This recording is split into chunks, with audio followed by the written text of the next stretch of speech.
साथियों नमस्कार। और इस वक्त साथियों हम पौड़ी गढ़वाल के शिक्षा निदेशालय में मौजूद है। साथियों हमारे साथ बेरोजगार संघ के उपाध्यक्ष हमारे जो है सुरेश भाई हैं हमारे साथ। पौड़ी के आप जानते होंगे, पौड़ी में काफ़ी चर्चा में रहते हैं। नमन भाई आपका स्वागत है, यहाँ पर आज आए थे। और राकेश भाई हमारे साथ मौजूद हैं यहाँ पर।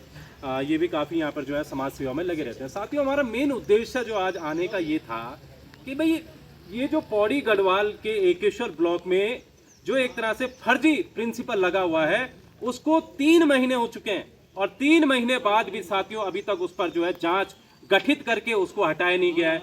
उसकी जगह जो एक तरह से जिस टैलेंटेड युवती को आना था या फिर युवक को आना था, उसको अब तक मौका नहीं मिला साथियों।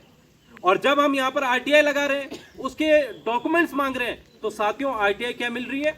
पूरे देश में पहली बार ऐसा आरटीआई हमने देखी साथियों कि बिना सिग्नेचर के आरटीआई मिल रही है, ना उसमें मोहर लगी जा रही है। तो ये एक तरह से बचाने की पूरी कोशिश जो है यहाँ के अधिकारी कर रहे हैं। और मैं चेताना चाहता हूँ यहाँ के सारे अधिकारियों को कि अगर जल्द से जल्द जो है इस पर कार्रवाई नहीं होती है तो इसकी जो है तालाबंदी की जाएगी और उन अधिकारियों के नाम भी उजागर किए जाएंगे। साथियों हम पहुंच चुके हैं बस करीब कि कौन कौन जो है रोबिन सिंह जो फर्जी प्रिंसिपल है उत्तर प्रदेश का, उसको बचाने के लिए कौन कौन जो है षड्यंत्र रच रहा है, कौन कौन जो है सारी चीजें वहां पर कर रहा है, तो उसको लेकर भी जल्द हम जो है यहाँ पर करेंगे। हमारे साथ नमन भाई भी हैं। नमन भाई, ऐसे जो मामले पौड़ी गढ़वाल में लगातार बढ़ते जा रहे हैं, खासकर जो अशासकीय स्कूल है वहां पर आप देख रहे हो यार, बाहर से लोग आ रहे हैं, लगे जा रहे हैं, और प्रदेश के जो टैलेंटेड लोग हैं उनको दरकिनार किया जा रहा है। तो इस पर क्या कहेंगे आप?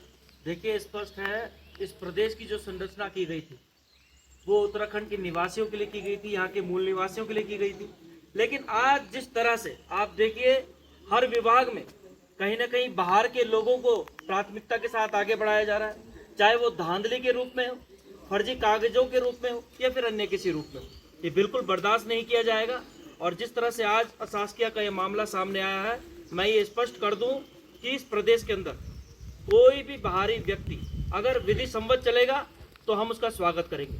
लेकिन अगर फर्जी कागजों के दम पर अगर कोई इस प्रदेश में राज करना चाहेगा, नौकरी करना चाहेगा, तो बिल्कुल ये स्वीकार्य नहीं है। और आगे आने वाले समय में अगर इस प्रिंसिपल के ऊपर कार्रवाई नहीं होती है तो मैं शिक्षा अधिकारियों को भी ये साफ संदेश देना चाहता हूँ कि फिर आपके विभाग की घेराबंदी होगी, यहाँ तालाबंदी की जाएगी, आपको जबरन आपके कार्यालयों से बाहर करने का कार्य हम करेंगे। मैं चाहता हूँ कि इसकी निष्पक्ष जांच हो, निष्पक्ष इसमें कार्रवाई हो और जो दोषी है उसे तुरंत बाहर किया जाए, बाहर भी किया जाए नमन भाई। और मैं एक और चेतावनी देना चाहता हूं कि अगर ये जल्द से जल्द उस फर्जी प्रिंसिपल को नहीं हटाते, ये तो नहीं हटा रहे हैं, लेकिन हम उस स्कूल में भी हम सब लोग पहुंचेंगे और वहां पर जो उसका रास्ता रोका जाएगा, उसको अंदर नहीं घुसने दिया जाएगा अगर इन्होंने जल्द से जल्द जांच नहीं की तो।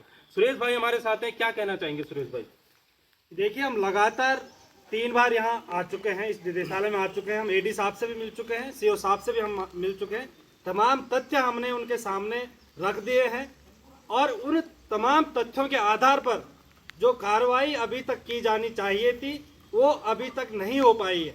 ये बहुत बड़ा दुर्भाग्य है यहाँ के अधिकारियों का, जो यहाँ पौड़ी में बैठकर तमाम तथ्य हम लोग उपलब्ध करा रहे हैं, उसके बावजूद भी कार्रवाई करने के लिए उनकी कलम जरा सी भी नहीं चल रही है। और जो तथ्य हम उनसे मांग रहे हैं उनको छुपाया जा रहा है। तो कहीं ना कहीं जो ये शिक्षा निदेशालय जनपद पौड़ी का, ये संदेह के घेरे में है। यहाँ के अधिकारी संदेह के घेरे में हैं। यहाँ के अधिकारी लगातार फर्जी प्रिंसिपल को बचाना चाह रहे हैं। तो हम इन अधिकारियों को स्पष्ट कर देना चाहते हैं कि आप उस फर्जी प्रिंसिपल को नहीं बचा पाएंगे, क्योंकि ये जो मामला है ये उत्तराखंड बेरोजगार संघ ने जो अगर उठाया है तो इसको अंजाम तक पहुंचाएंगे। और यहाँ के एक एक अधिकारी को नहीं बख्शा जाएगा जो इस निदेशालय में बैठा हुआ है, क्योंकि इस प्रकार की घटनाएं इस पौड़ी जनपद में ये एक नहीं है, यहाँ सैकड़ों घटनाएं ऐसी होंगी। अगर हम इनको जांच पड़ताल करें, इस पौड़ी जनपद में सबसे अधिक अशासकीय विद्यालय इस पौड़ी जनपद में है।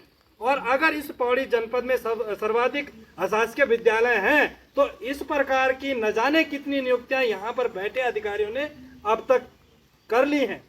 तो एक एक अधिकारी की कुंडली खंगाली जाएगी अगर इस प्रकार से बाहरी प्रदेशों से आए हुए एक व्यक्ति को, जिस व्यक्ति को एक एप्लीकेशन लिखने नहीं आ रही है, उसको अगर आप प्रिंसिपल बना दोगे तो हमारे पौड़ी जनपद के बच्चों का भविष्य किस दिशा में जाएगा, इस बात को भी हमारे अधिकारियों को संज्ञान लेना चाहिए और तत्काल जो है उस फर्जी प्रिंसिपल को बाहर कर देना चाहिए, अन्यथा एक एक अधिकारी को नहीं बख्शेंगे। यहाँ तालाबंदी करेंगे, यहाँ घेराबंदी करेंगे, यहीं बैठेंगे अगर इस पे किसी प्रकार की कोताही बरती जाती है, किसी प्रकार की लिपापोती की जाती है।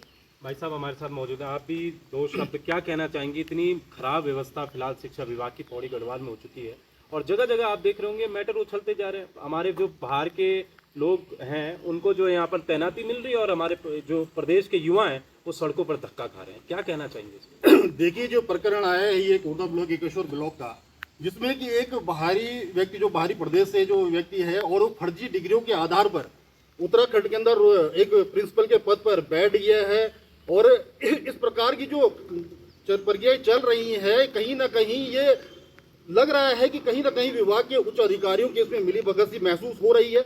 और साथ ही यही कहना चाहूंगा कि उत्तराखंड के अंदर बहुत सारे ऐसे शिक्षित बेरोजगार हैं जो बहुत समय से अपनी डिग्रियां लेकर बैठे हुए हैं, लेकिन फर्जी डिग्रियों के आधार पर बाहरी व्यक्तियों को जो नियुक्तियां दी जा रही हैं ये सरासर गलत है।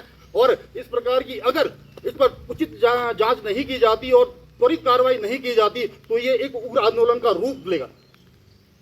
तो धन्यवाद साथियों, ये आज हम थे और सबने चेतावनी भी दी है और पूरा एक तरह से फर्जीवाड़ा है। हमारे पास सारे डॉक्यूमेंट्स हैं, तथ्य हैं, सब कुछ है। और साथियों जल्दी मिलेंगे इस कार्यालय में, अगर जो है इसको नहीं हटाया जाता है तो 7 दिन या फिर 10 दिन का समय इनको दे रहे हैं और अगर 7-10 दिन में अगर नहीं हटाया जाता है तो यहाँ पर जो है तालाबंदी की जाएगी। साथियों नमस्कार।